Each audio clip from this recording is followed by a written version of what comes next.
Olá, bem-vindos ao nosso Bom Dia Investidor, hoje quarta-feira, dia 8 de agosto, e ontem a Bovespa andou na contramão negativa dos principais mercados acionários do mundo. Da parte da manhã para a parte da tarde houve reversão de tendência, tanto nos juros quanto no câmbio, principalmente na Bovespa. Bovespa fechando em queda de 0,87%, índice novamente na casa dos 80 mil pontos, 80.346 pontos.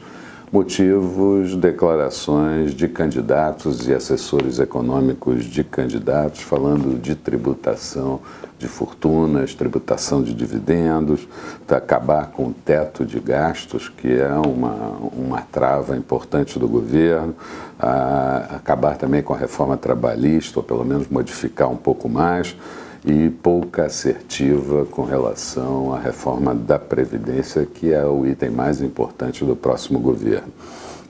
Pesou ainda a possível delação do ex-presidente da Dersa, Casagrande, que poderia envolver Alckmin, mas Alckmin disse que não tem medo de qualquer delação com relação a isso. Durante a madrugada na China foram divulgados alguns dados sobre balança comercial. O superávit de julho atingiu 28 bilhões de dólares, a expectativa era que ficasse em 39,1 bilhões de dólares, as importações crescendo 27,7%, basicamente minério, petróleo e cobre, exportações subindo 12,5%, com as vendas para países emergentes mais aceleradas e desacelerando as vendas para os Estados Unidos. Mas ainda assim, o superávit da China contra os Estados Unidos na balança de julho foi de 28,1 bilhões de dólares.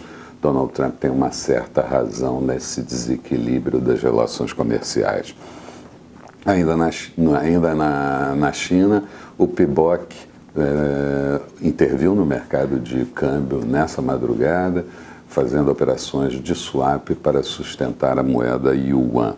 E no Japão, ficamos sabendo que o BOJ, o Banco Central japonês, chegou a discutir a elevação da taxa de juros que é negativa em 0,10, logo no início do ano, mas acabou desistindo diante da inflação em desaceleração e incertezas também no comércio.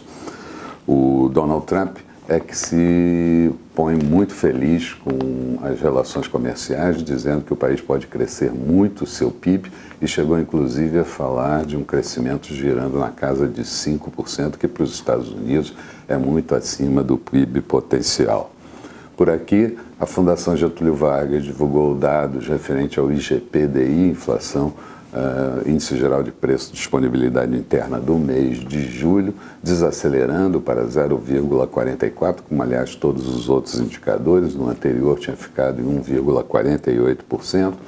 No ano, a inflação pelo IGPDI acumula 5,92% de alta e em 12 meses 8,59%.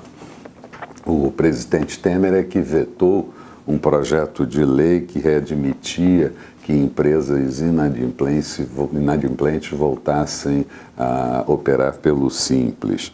E Bolsonaro criticou, já tinha criticado na semana passada, voltou a criticar a exploração de nióbio em Minas pela China.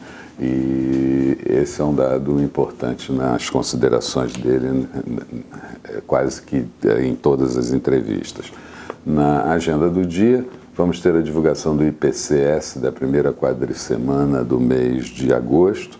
Sai daqui a pouquinho os dados do IPCA, inflação oficial no mês de julho, e o Banco Central divulga o fluxo cambial da semana anterior. Durante a noite, a China divulga a inflação medida pelos preços ao consumidor, o CPI, preço do produtor, o PPI, e nos Estados Unidos, nenhum indicador de grande importância hoje, apenas o discurso do presidente do Fed de Richmond, Barkin. Expectativa para o dia: a Bovespa pode tentar recuperar as perdas de ontem. Os mercados estão com comportamento misto no exterior, como nós vamos ver, e com isso voltar àquele patamar importante de 81.500 pontos. Juros com viés de queda, mas depende de como sai o IPCA, a expectativa de um índice ao redor de 0,27%, e dólar um pouco mais forte, seguindo com o mercado exterior. Falando de mercados, Bolsa de Londres agora há pouco tinha alta de 0,84%, Bolsa de Paris já virava para o campo positivo com 0,13% e Frankfurt também subindo 0,39%. Petróleo WTI negociado em Nova York é que saía de positivo para negativo, caía 0,61%, barril cotado a $68,75. Euro negociado a 1,159 do dólar, portanto moeda em queda em relação ao dólar. Notes americanos, títulos de 10 anos também com taxa de juros em queda para 2,97%. E mercados futuros americanos, o Dow Jones em alta de 0,04% e Nasdaq praticamente estável, mas 0,01 positivo. Eram essas as principais considerações. Tenham todos um bom dia, sucesso nos seus negócios e vamos estar de volta no final da tarde com o nosso Boa Noite Investidor. Até lá então.